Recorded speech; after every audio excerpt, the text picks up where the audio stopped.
So, this video is on writing process. I am displaying coffee on purpose because that's part of my process.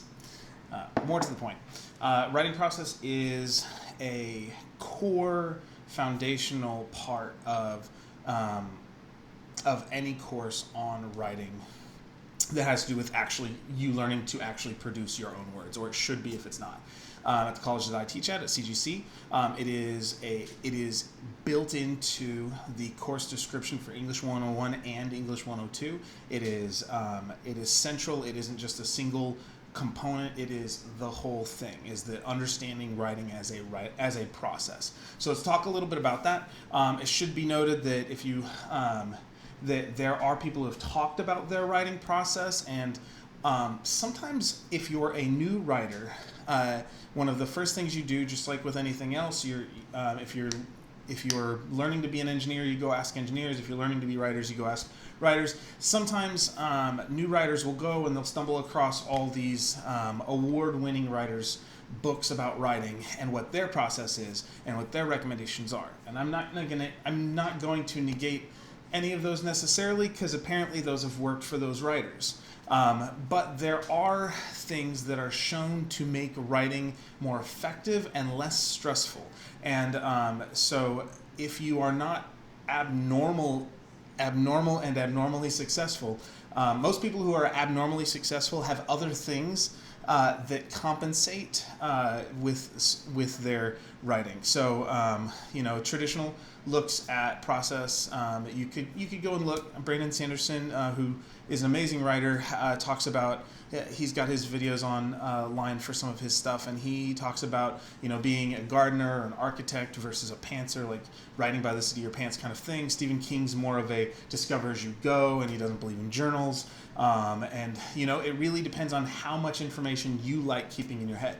But let's talk a little bit about what recommendations for a writing process should be, or could be, or might be effective for you to try, because it's good to know the best way to have a healthy writing process, especially if you aren't already inclined to writing, but you feel like you have something you want to write and there's other things involved. So first, I have this book, Air, Light, and Time and Space, up because Helen Sword interviews a bunch of writers who would be considered successful across a variety of disciplines. Relatively few were trained as writers, and she found that many of them had developed strategies to survive, specifically in the academic writing environment, where in some tenure track positions it's publish or perish. Like, you lose your job if you can't get a book out or can't get research articles out.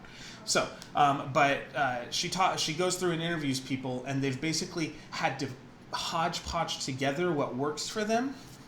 And so my goal with this video is to give you a little bit of a jump start and a few pitfalls to avoid, and just an understanding of process in the act of writing that might help in the long run, free you up a little bit. So I do recommend this book. It's a good read. It's got a lot of story in it and that kind of thing. Again, Brandon Sanderson also has a nice video that's a little more extended and has some of his personal experience. I don't usually align with Stephen King's model as a replicable model, but for some reason it works for him, and that's fine, and I'm not judging. I'm just saying that it's not usually my recommendation. So with that, let's jump into writing process.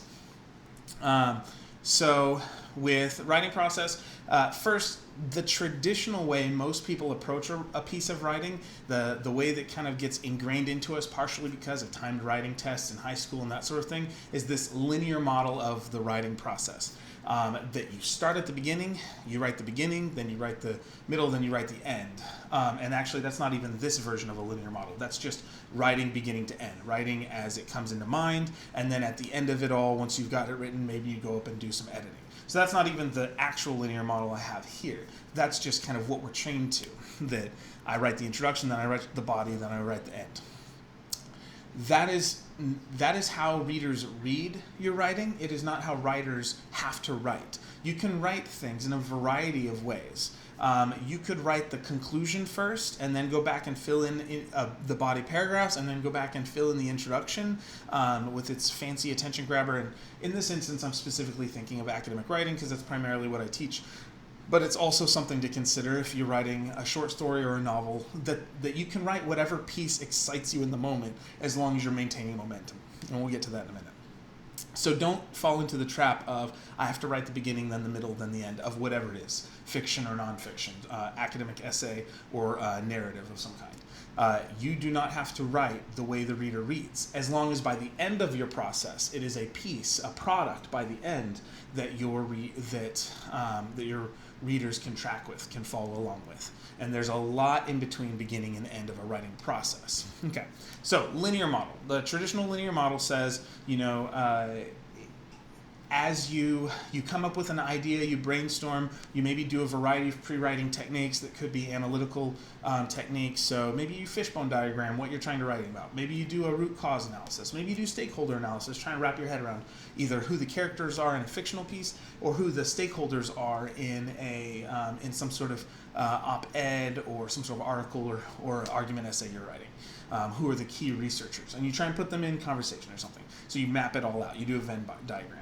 You do free writes, you outline. All of those could be considered brainstorming and pre-writing techniques, and there are bunches, chunking, just a bunch of different techniques you could use. That usually, traditionally, is what happens at the beginning. The idea is that your universe just exploded, things are molten, reactions are happening, there's a lot of things, but nothing is fully formed yet. So there's a lot of ideas, a lot of planets. Then, after you start getting a sense of all the things you could write about, certain things will start to resonate, or certain patterns or certain chunks of topics start really coming out. You go and you start pinpointing what you really care about, or what in this piece of writing you want to focus on. And sometimes that is a lesson in self-control. Which idea do I write right now? Because I've got 15 and only so much time, and I can't write them all effectively. It's too many pots. Too many coals in the fire. Can't remember what the expression is. So first, brainstorming is a traditional model. You brainstorm and free write. This is what people say to do, and then you go and you actually write this stuff based on what you brainstormed and wrote, and a little bit of organization, possibly an outline early on. You draft it. You go and type. Most people skip the brainstorming and free writing or pre-writing step and just start writing. And that's not bad either, as long as that's not all you're doing. That goes back to that beginning, middle, end is the way I write because it's the way people read. Don't do that. Then after you draft, you have in this traditional linear model, after actually doing kind of rough draft, you do revision or editing and whatnot. Now revision is, some people get revision and editing mixed up, and I'm not going to spend a lot of time on this, but editing is usually sentence level or word level changes or minor sentence rearrangement within a paragraph to make the structure or general clarity of the essay better, to make the individual pieces run just a little smoother. I might change a word, I might reorganize a sentence, I might add a piece of punctuation, I might add a transition. That's editing, that's not revision. If you look at the word revision, we can break it into three pieces, or revise. The prefix, which is to do again, the V's, and then whatever ending you want. But the V's, like vision, is that for a reason. Revision is re-seeing this draft, this work that you've built, to see if there are any fundamental things that are off. Sometimes there's a key chunk of scholarship that talks about the importance of writing to discover and writing to understand. And sometimes those first couple drafts of something are just trying to get your thoughts out so you can know if you actually think them, if you really do believe them. You can go back and review or re-see what you wrote and see if any major changes need to happen. Is there a fundamental flaw in the argument? Is there a fundamental structure issue where whole chunks of the thing either need to be deleted or added or rearranged? That is revision. That's not editing. Editing is like sentence level usually, sentence or word level, or within a single paragraph tweaking. So that's the traditional linear model of writing. There's nothing wrong with it. It's a meaningful process. But it is not while it's often taught in this linear progression, it is not always optimal for every writer, and it really isn't it's not the most accurate model. So a more accurate model, if we're really doing meaningful work, is that these three parts of the writing process, brainstorming, drafting, revising, that these things are things we roll over constantly. Some people call this recursive writing. I'm thinking of Sandra Pearl, but she called it this idea that it's a recursive process, meaning we cycle back through, or it's a reoccurring steps. So we do a little brainstorming, we get some ideas flowing, then we actually draft some stuff. When we draft some stuff, we go, well, that's not quite it. So we go back to the brainstorming stage.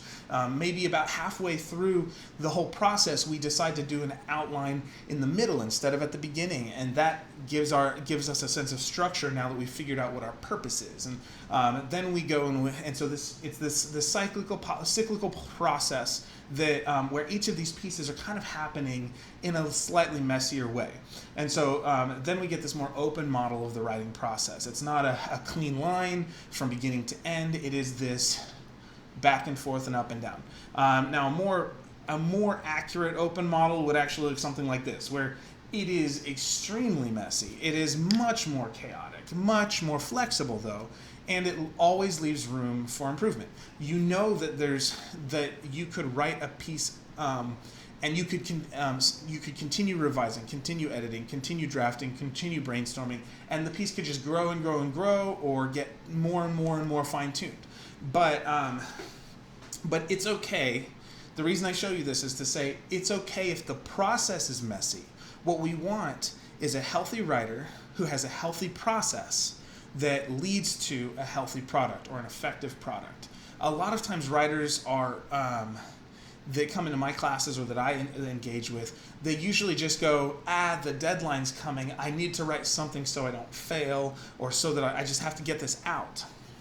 And so when that happens, it becomes this mad dash to the finish line, and there's no sense of process. It's the deadline's coming, and I write for 6 hours, or I write for a day, or I write till 4 in the morning, and I'm done.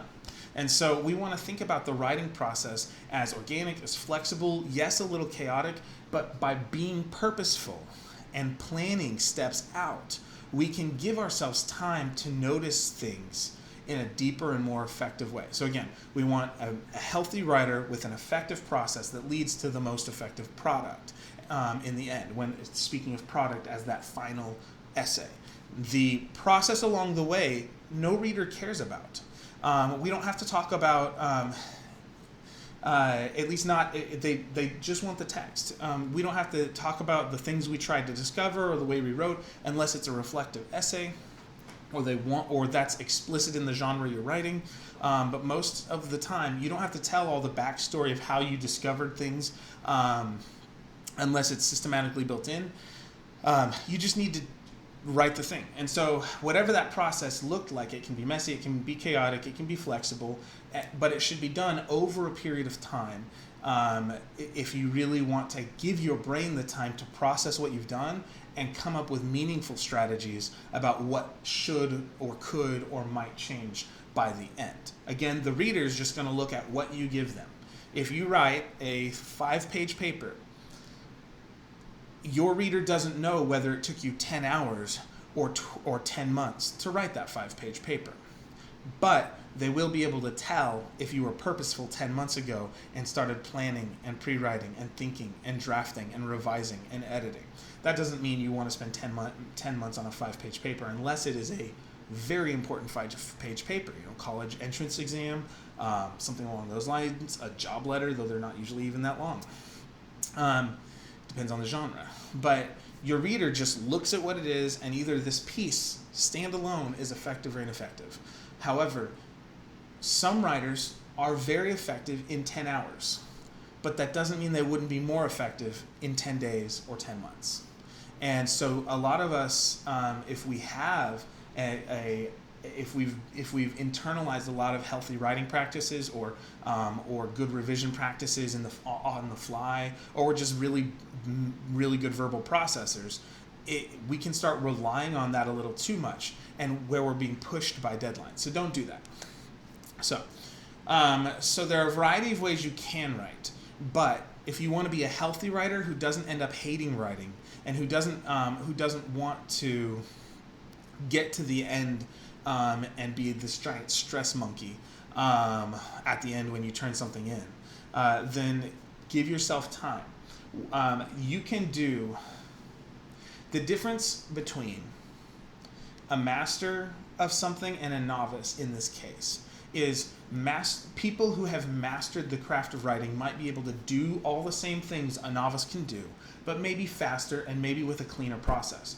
But the reverse is also true. A novice is capable of producing the same level of work that a master would be if given the time to revise, to seek feedback, to do a little more brainstorming, to finesse. And so a master is someone who has internalized a lot of the processes and by means of practice gets past a couple of those steps quicker. But a novice can do just as good a work with more time. And this is true in every part of life. You could have a master engineer who knows the best way to engineer a specific thing. Someone who hasn't engineered that specific thing before is going to need more time, but that doesn't mean they won't come up with the same level of quality of product. It's just whether their pay or their time or their energy is worth being stretched out that long. So keep that in mind. A novice, someone who's new to writing, someone who struggles with writing, is capable of producing the same caliber of writing as a master, given the right amount of time and meaningful strategies embedded into their process. Okay, so with that, that's meant to be the big picture on writing process.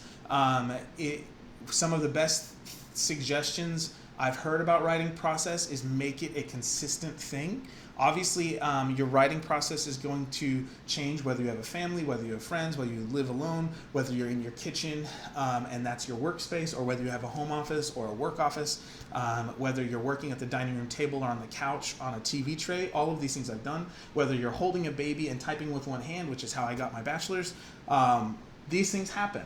Your writing process can look very different, but consistently writing, planning ahead, making those intentional decisions are going to make you a more effective writer over time. And again, even if you're don't feel like you're a great writer, if you give yourself enough time to incorporate the strategies that masters have internalized, you can produce the same level and quality of work.